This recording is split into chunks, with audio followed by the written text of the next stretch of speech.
Okay, let us begin. Today's daf is 53. We're on Nun Gimel Amid Aleph, and we saw at the end of the daf end of Nun Beis, where the question was being asked: how could Rabbi Eloi cut down this palm tree in the Shemitah year? After all, you're only allowed to use the produce for food, as the Torah says, and he's wasting these fruit that are on it. So the Gemara said, well, maybe it wasn't ripened enough that it would count as fruit. And we began asking on that from the question from the Mishnah that says, at what point may you not cut down from trees in general in a Shemitah year? In other words, that would be a part of destroying the fruit. So Beishamai say, for all trees when they start blooming. And Basil say, well, it depends. Carob trees, when the carob starts looking like it's woven, meaning the carob has these bumps on it. And grapes, when the fruit are the size of what's called yagriu. And olives, when it starts sprouting. And all other trees, when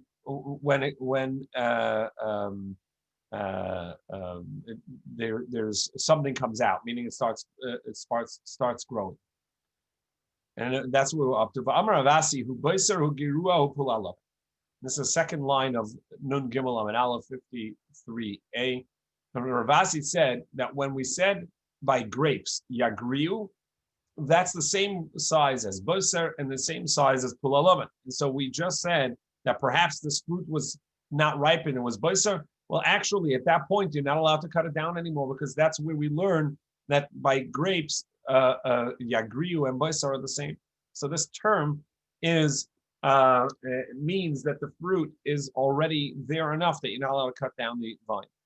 And all other trees are even less than that, or earlier than that. And then now the Gemara digresses and challenges the term pul halavan, which is a white bean. But the grape is a white bean. Pul halavan, the size of a white bean. Okay, great. Now Uman Shamis, the Gemara explains. Whose opinion is it, the Amar Boser in Smadar Loi, that there's a distinction between the size of Bosa and Smadar, which are different stages of the fruit becoming ripe. This is the Rabbanan. Uktani Shaka Lanis B'Sheitziu, and yet they learn all other trees. As soon as it comes out, it starts growing. It's already going to be prohibited to cut down the tree. So how could it be that he cut down this tree with some dates on it, even if they were not ripe, even if they had just started growing? Ella Rabbi Elai Bedinischani cuts. He cut down a male palm tree, which even if fruit grow on it, it's never going to ripen. It's not meant to be eaten, and that's why he was allowed to cut down these trees. Or this tree that he had for wood, because it was not actually a fruit tree that would produce fruit. And because if it would, the Torah says, la'achla, you're only allowed to cut it for the sake of eating and not destruction. Continuing with the halachas of biur, that when there's no produce left in the field, you have to take whatever of that kind you have in the house and put it out where animals can get to it, and essentially put it back out in the field, but not in the field, even where you are.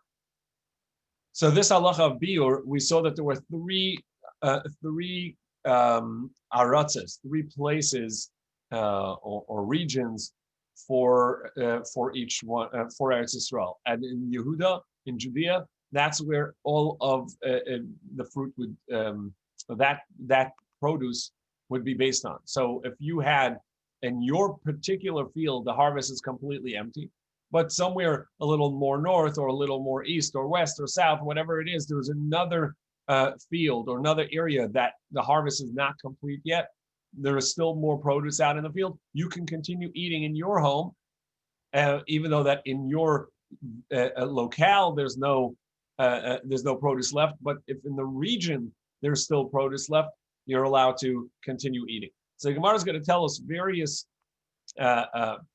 products and region or areas that they could rely upon, even though in their own region there's none of that product left, but somewhere else there is still more in the fields, and based on that you can continue eating in your own home until it empties there, and then you have to put your product out. So Tana Rabbanan, the Brisa taught, you continue eating grapes, even though where you are, the grapes are all off the vines already, until this place, Ukal, all of their vines are empty. And later the Gemara is going to tell us when that is. And if it happens to be a season that somewhere else it's even later than that, you can eat based on that. And olives, you can continue eating your olives and don't have to put it out until the olive groves of Tekoa completely harvested. Rabbi Eliezer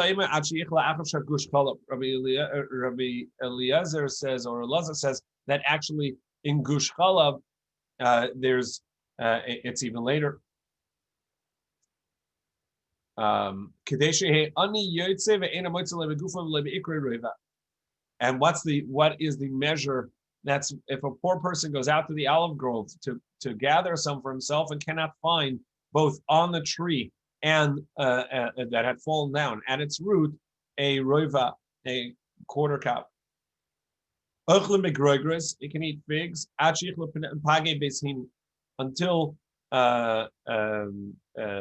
the young fruit of Beis Hini are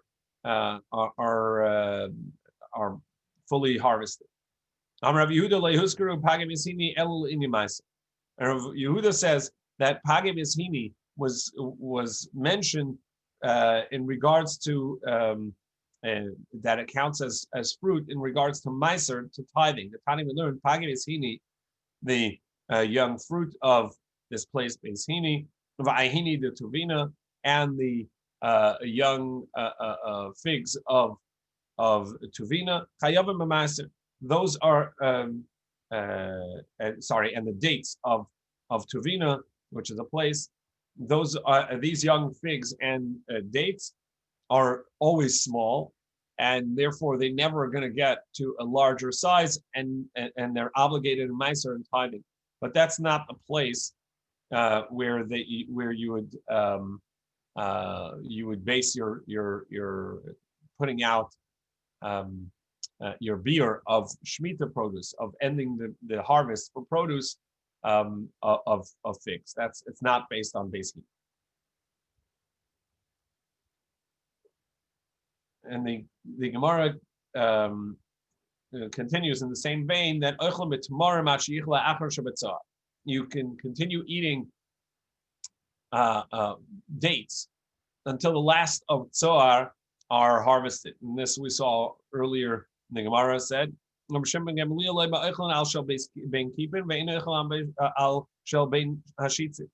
you only base it on the fruit that's actually in the canopy, but not what's stuck in the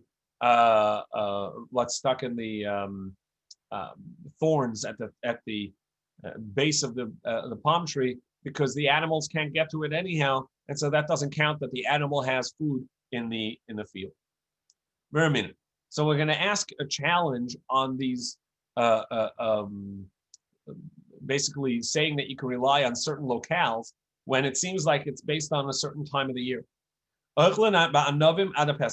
Grapes, the last of the grapes will be harvested Pesach time. Now, obviously, in our regions, the harvest is in the fall, but in Eretz Yisrael, the last of the regions that would have grapes on the vines would be throughout the winter. Bezesim and olives ad atzeres until Shavuos. Begrogres ad Chanukah. Figs until Chanukah. Tomorrow dates ad Purim until Purim. V'amar Rav Beva said that actually Rabbi Yochanan, he flipped the last two.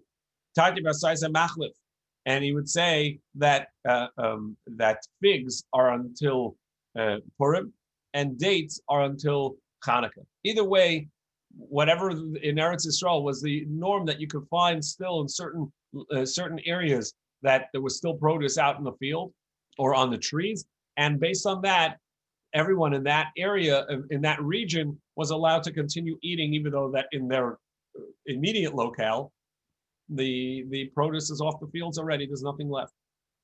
So in the previous brisa we had various cities like olives. You can rely on tekoa, that tekoa is going to have a later time and still have produce in the field. And yet over here we say that it goes until Shavuos. It has a specific time.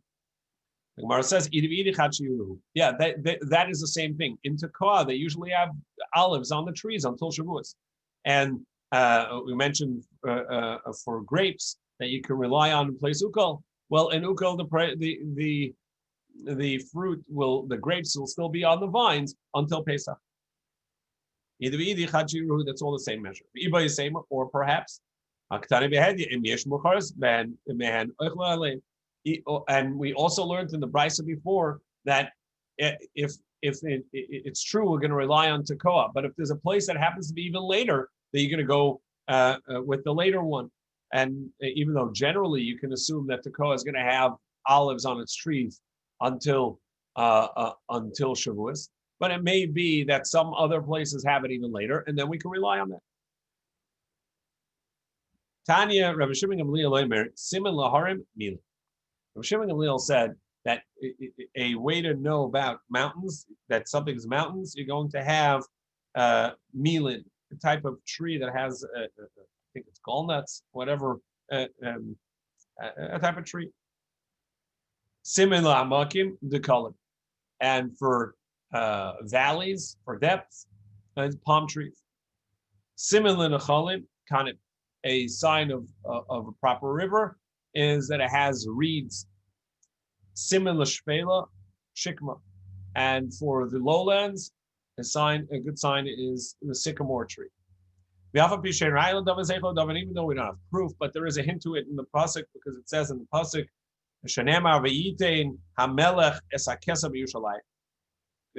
the king Shlomo put the silver in Yerushalayim, all this money, all this gold, ka'avanim, like stones,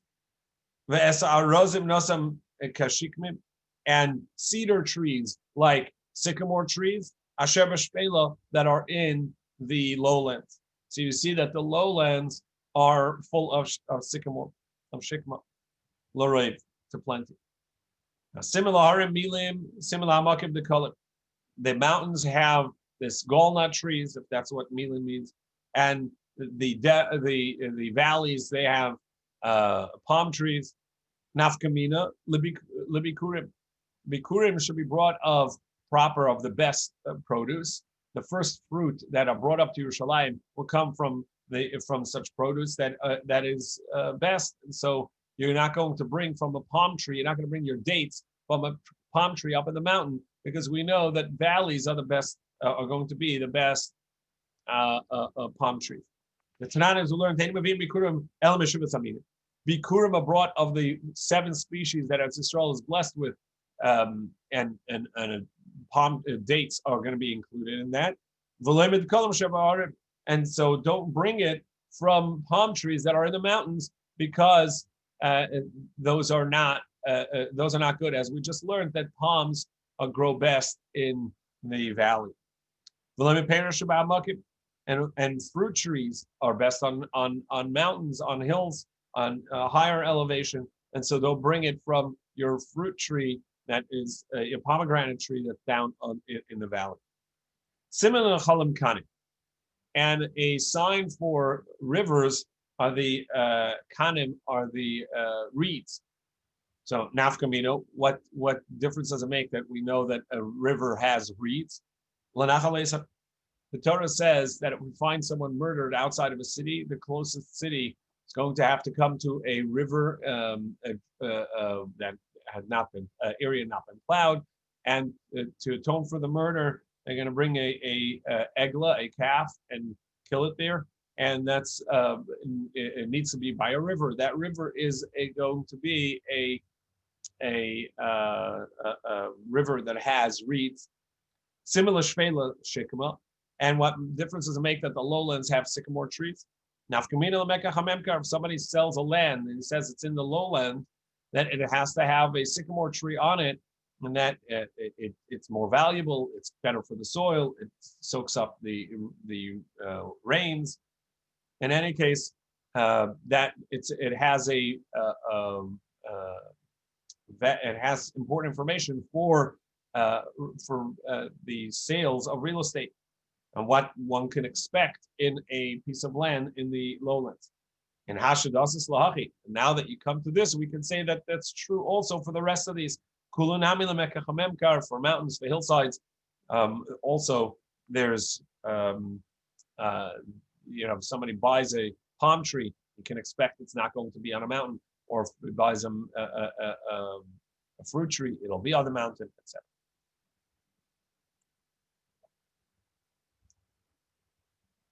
Once we're mentioning various halachas of minhag, of the customs of places, and our previous mission had said about the minhag of not working on Erev Pesach in the morning, that some places did work, some places didn't, and that each place, and that everybody agreed that from Chatzos midday, one should not work. The same we saw about Shemitah, the halachos of the removing the produce from your house once there's no more produce out in the field of that type. Now we get to another few halachas that were based on minhag. Makom shenahagu limkor behema daka lanachrim machrim. In places where it was the custom that you would sell small animals to non-Jews, such as sheep and goats, then we sell them. Makom shenahagu limkor ein machrim. And places that there's no custom, you don't. And what is this custom based on? Based on the prohibition of selling larger animals to non-Jews. You wouldn't sell larger animals to them. And the reason is because there's an obligation of Shvisas Behemto. Torah requires us that not only we and our families rest on Shabbos, but it says even to you and your servants and even your animals have to rest on Shabbos. So there's an obligation of the animals resting. Shvisas behemto. The animals have to rest as well. So if you have a donkey, or you can't lend them to someone else, to a non-Jew, to use for transport, for working on Shabbos. Or if you have an ox to plow a field, you can't lease them out for Shabbos because your animals are obligated to rest as well. And if you sell them, you will come to rent them and to lend them. And so the Chachamim said, don't sell them. Agolim usayachim shleimu v'shvurim. Also, young calves and colts, whether they are complete and healthy or whether they have injuries. Either way, you cannot sell them. Rabbi Yehuda Mata b'Shavura. Rabbi Yehuda says, no, you can sell an injured animal, even if it's a large animal. And Ben Mesera Mata b'Sus, and Ben Mesera says you're allowed to sell a horse. And the reason is because horses are not going to, even if you lend them, they're not going to be prohibited because the prohibition is only to make your animals work, whether for yourself or for someone else on Shabbos. But a horse, which doesn't work, you ride them, you're not using it to plow a field. So riding is not actually considered a lack of rest for the animal. It is the Rabbanan rabbinically prohibited to ride a horse on Shabbos but that's because you may pull off a branch to use it as a switch to get the horse or the animal moving. So you don't ride animals on Shabbos and Yantiv. but that's not a Torah prohibition, and therefore you're allowed to sell it. Ben says in order to be allowed to sell it, because even writing it is not going to be prohibited. Even lending it and leasing it is not going to be prohibited.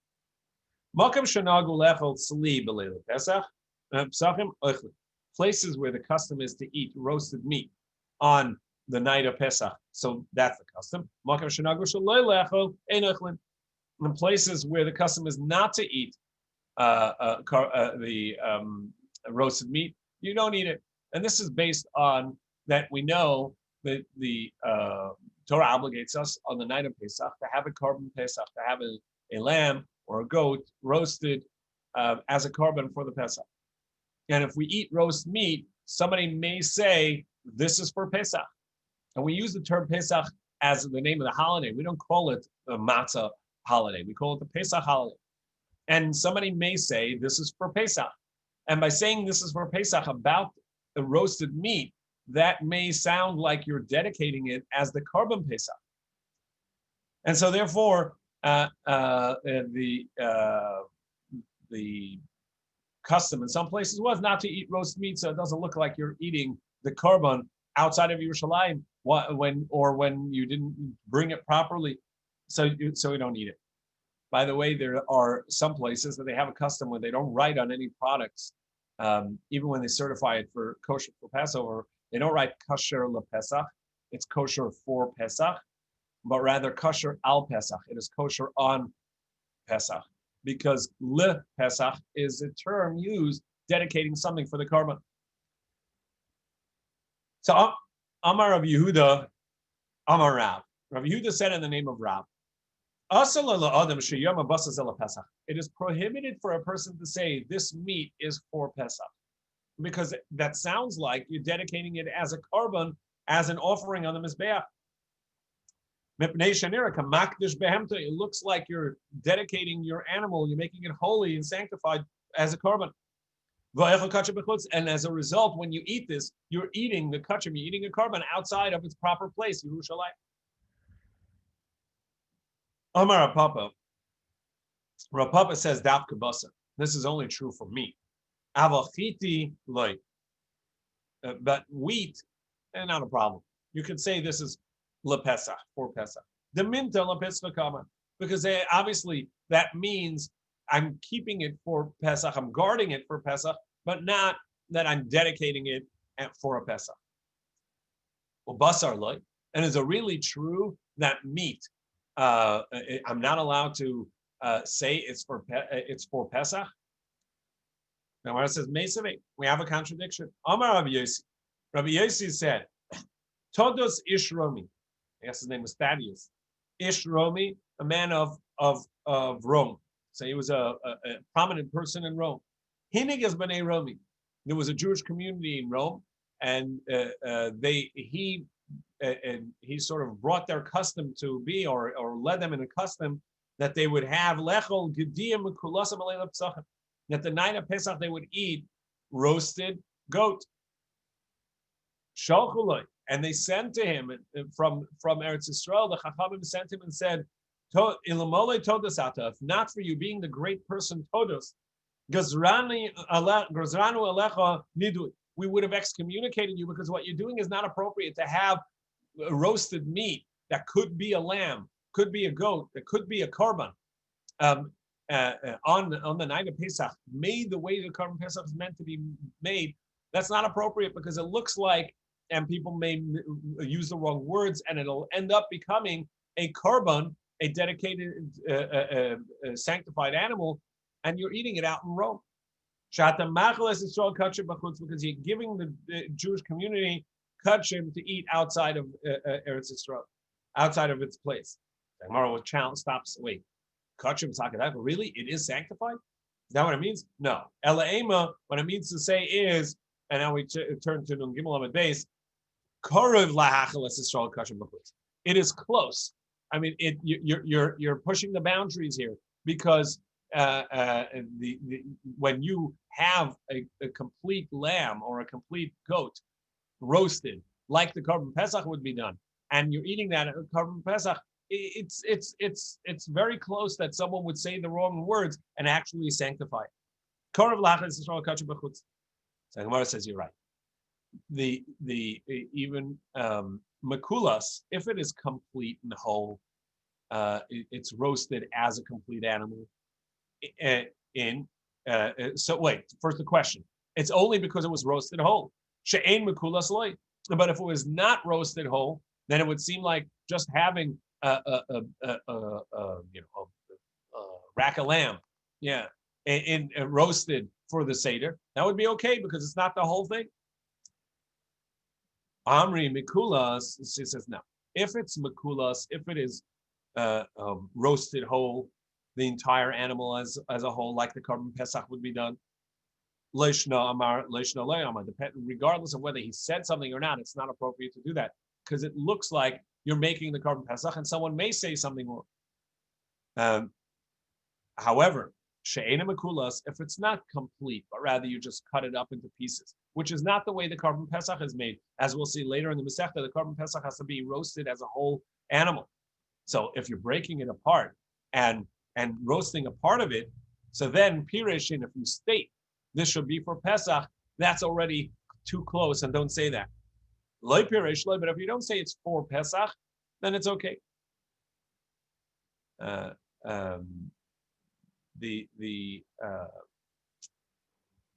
idea is that we don't want to come close. We don't want to be anywhere near what a proper dedication of an animal would be.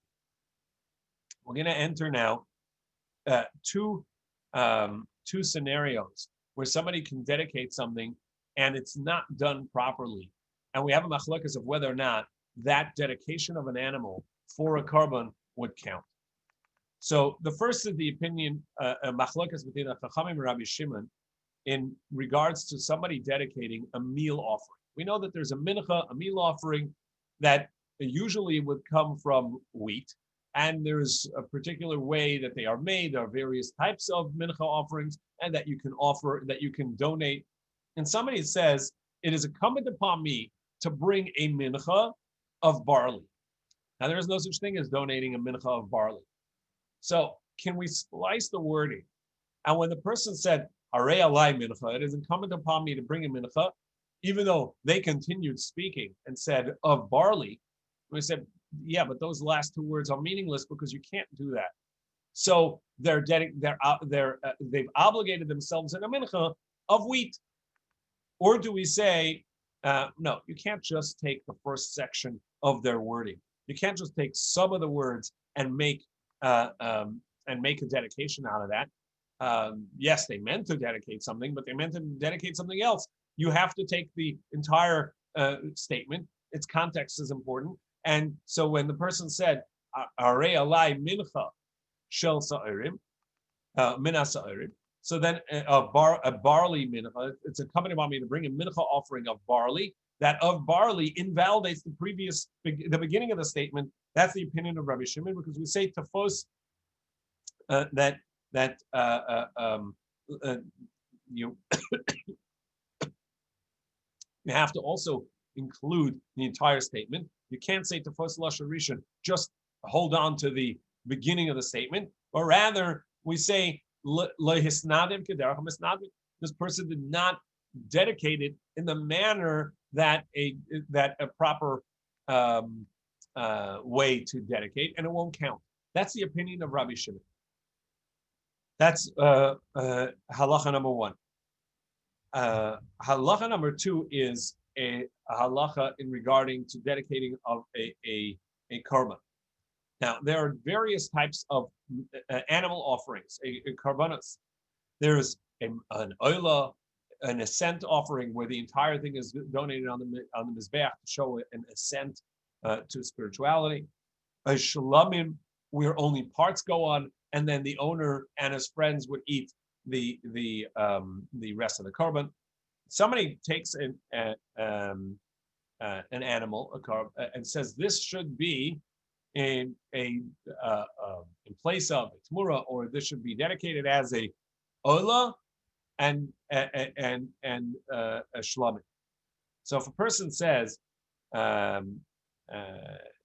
Arezu Tumuras Oila Tumuras Shlamim. This is in place of an Ola. This one animal is in place of an Ola, in place of a Shlamim. Now, these are two distinct karbanos, and he's placing both of them on this one animal. So the first opinion says, Rabbi Meir says, well, your first statement that you said, that's what took effect. You already said, Harezu Tumuras Ola. This is in place of an Ola offering. So the fact that you then continued your statement and said, Tumuras Shlamim, and a Tumuras Shlamim, or a Tumuras Shlamim in place of a replacement for a Shlamim, which is a carbon that only part goes on the Mizbeach and the rest the owner and his friends eat. Well, that's going to be a contradiction. Rabbi Meir says we're only going to take the first words and the second part doesn't count. Whereas Rabbi Yossi says, no, we can't just take the first words. You have to take the entire statement. And the entire statement is self-contradictory. So what you need to do is you need to let this animal that was now dedicated as both, and then when you can sell it off, you're going to sell you're going to use half the funds for a shlamim and half the funds for an ola, and that's the way you would do so. But Rabbi Yossi says you do have to take the entire context of the statement into account. And the Gemara is going to ask whether Rabbi Shimon and Rabbi Yossi must be aligned with each other, or one can hold one could disagree with the other. And this is relevant for our halacha here, where we're concerned that somebody's going to say about this animal that they're roasting, or this meat that they have for Pesach, you're right, this is my meat for Pesach. Will that really even count as a dedication? So the first opinion that says that it counts as a dedication, even though you said it wrong, well, it makes sense. Look, we're going to splice your words and make it fit to a dedication because it sounds like what you're doing. But according to Rabbi Shimon, who said, no, if you said I'm bringing a meal offering of barley, it's nothing because you can't bring a barley meal offering. Well, then also over here as well, we should say the same thing. So Gemara says, Rav Acha masni lolaha masnitin k'Rabbi Shimon. Rav Acha stated this idea of not saying this should be my meat for Pesach in the name of Rabbi Shimon. Now the problem is that Rabbi Shimon, we just said, says by the meal offering of barley that it's invalid because you didn't say it in the proper way. So if the first opinion who said that this was in line with Rabbi Yossi's teaching, so that makes sense. Nicha, because Rabbi Yossi perhaps would hold that you can donate this way. But according to Rav Acha, who says that this was in the name of Rabbi Shimon, was concerned about not stating this is my meat for Pesach. Mi nicha, would that really be make sense? It wouldn't be a problem according to Rabbi Shimon. But Tanan, we learned Rabbi Shimon Poiter. Rabbi Shimon says in somebody dedicates a meal offering, which is supposed to be of wheat, and he said, I'm donating my mincha. I'm taking. It's incumbent upon myself to bring a mincha offering of barley. That it doesn't count because he hasn't donated it in the way that it's supposed to be done. Ravina. So Ravina said, Ravashi. So Ravina said, Ravashi, man the master like Rav Yossi. Wait, even Rav Yossi also there's a problem because he said when somebody donates an animal to be both in place of an ola and in place of a shlamim, that he says you can't just splice his word. It has to be the whole thing. Rava said, Rabbi Shimon Rabbi Shimon is actually following the statement or following the opinion of Rabbi Yossi. The Amar who says that you can't say that only the first words of a person count. You can't split the context and split the statement. It all has to be said as one or count as one. And so therefore, if Rabbi Shimon is in line with the Rabbi Yossi, so then it wouldn't make sense. Rabbi Yossi said this as well. My lab, Rabbi Shimon, someone like Rabbi Yossi, wouldn't we say since Rabbi Shimon, who says that when you can't bring barley meal offering and therefore it doesn't count as an offering, so too, and he said that in the opinion of Rabbi Yossi, who says that if you donated this animal both as a ola and a shlamim, it should work for both. Rabbi Yossi now like Rabbi Shimon. Rabbi Yossi would then also follow the opinion of Rabbi Shimon. Now Rabbi Shimon is taking it one step further. Rabbi Yossi says the dedication of the animal works, but it works as both, meaning we're going to take the entirety of your statement, but it does actually become a dedicated animal. Whereas Rabbi Shimon takes it even one step further and says, however, if that doesn't make sense, then we're going to dismiss your dedication of of the korban.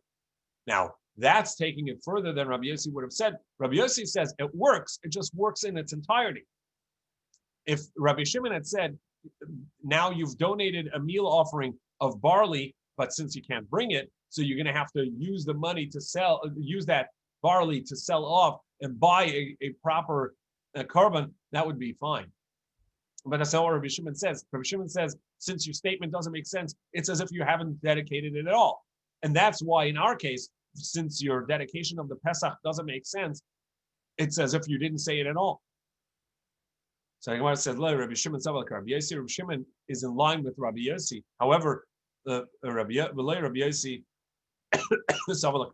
However, we have no evidence that Rabbi Yossi follows the opinion of Rabbi Shimon, which would say that the korban doesn't count at all. So in our case, Rabbi Yossi is concerned that if you say about your Pesach meat, Harezu lePesach, this is my meat for Pesach. Wait, Pesach is the name of the korban of the offering in the Beis Hamikdash, and if you say that, it may sound like what you're saying is this meat is dedicated for the korban, for the offering, and therefore Rabbi Yossi says you can't say it. However, Rabbi Shimon, it doesn't make sense how Rabbi Shimon would say this. Now the Gemara asks about this person, Todus of Rome.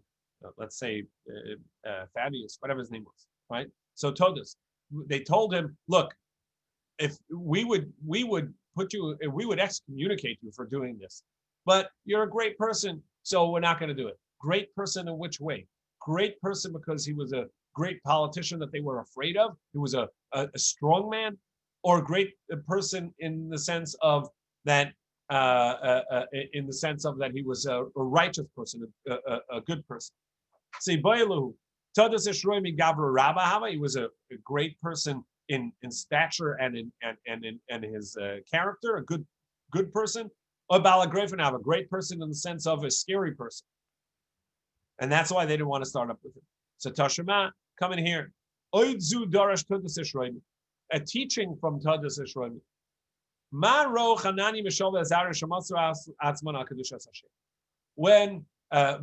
When the Jews were taken into exile into Babylon, Hanani, Mishael, and Azariah, being out in Bavel, allowed themselves to be thrown into fire rather than to bow to the statue of Nebuchadnezzar, the statue of put in the center of town.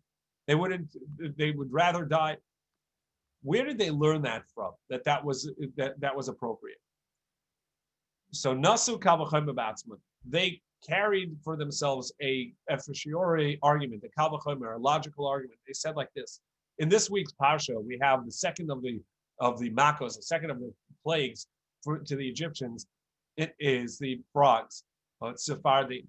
Now, by the Sephardim, it says that it particularly mentions that they hopped into the dough and ovens of the Egyptians. It didn't have to say that. It could just say they filled their houses, like it does say. Why does it also say they filled their houses and in their bedrooms and in their dough and in their ovens and in their dough? Well, to tell you that they hopped into the ovens, even though that it was on fire. Now, obviously, they're not obligated in sanctifying Hashem's name. And yet it says that they went into the dough and ovens. Now, and if there's dough, that means that the ovens is hot. So obviously they didn't do it to sanctify Hashem's name, yet they did what it took. So too, sometimes we are obligated, or we too sanctify Hashem's name, not to give up the core of who we are. Akadusha Hashem, Alachas Kama V'Kama, for us, we are obligated, so for sure we should do so. So that's where Hanan Yishov Azariah learned this. So we see a teaching from Toda. So obviously he was a scholar, Talmud Chacham. And furthermore, Rabbi Yosef Bar Rabin Amar, Rabbi Yosef Bar Rabin said that he was a very wealthy man. And what he would do is he would take merchandise that he had and offer it to Torah scholars to sell. And this way they can make a profit and start and basically help them start off in business. He would give products to the Talmidei Chacham to be able to sell. So we see he was a righteous person. The Amar Rabbi Yochanan, and we have a statement that Rabbi Yochanan said, anybody that helps the scholars get started in business by giving them merchandise to sell on commission or however, so that they earn a portion in the world to come, just like those that study the Torah themselves. For it says, the shadow, the protection of the wisdom is for those that are in protection of the money, meaning those that use their money to support those studying Torah. We learn another Mishnah about custom. Places where there's a custom to light a candle at home on the night of Yom Kippur, meaning before Yom Kippur starts, for the night of Yom Kippur, madlikin. That then you do so, follow that custom. And if there's a custom not to, you don't. However, everybody has a custom that you light extra candles in shul and in study halls and in the dark alleyways and by ill people. And the Gemara is going to tell us, Tana, we learned in the Brisa, Ben Shomer Lahalik, Ben Shomer Shalei Lahalik, Shnei Davar Echad Eskaf. Both opinions, both customs, whether you light the candle Yom Kippur night or not, is based on the same idea. Yom Kippur, one of the inuyim, one of the separations, we don't eat, we don't drink. One of them is that we don't have marital relations, and so lighting the candle would be a reminder. By putting that in the room, it's a reminder not to have relations. And because you wouldn't put the candle out on Yom Kippur, and the not having candles also not to see one's spouse, and so not to be aroused by them. So the idea is based on the same idea. Both have the same basis for the custom. It's just in some places the custom was not to light a candle in order not to have relations, and on Yom Kippur, and in some places it was to light a candle to remind us not to have relations, but it was all based on the same thing. Tomorrow we'll continue with this idea.